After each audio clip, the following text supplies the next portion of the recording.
Okay, so a few people have asked, how do I get my bird to step up? So the best way is to introduce a target. Now if I just show you how the target works first. Come on in.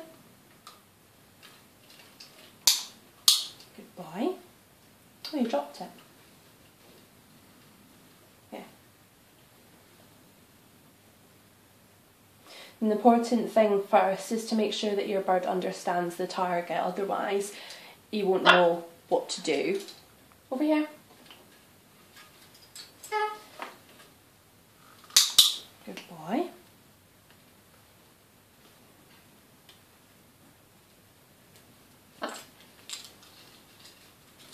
And as you can see, Mac absolutely knows the target. He gets really excited when it's time to train.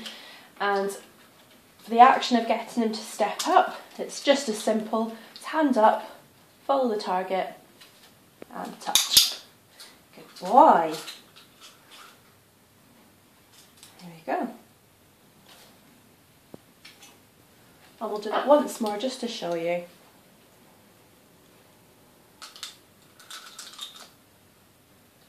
You finished your knot? Come in.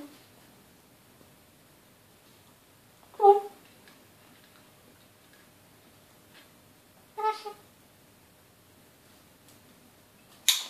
Good boy.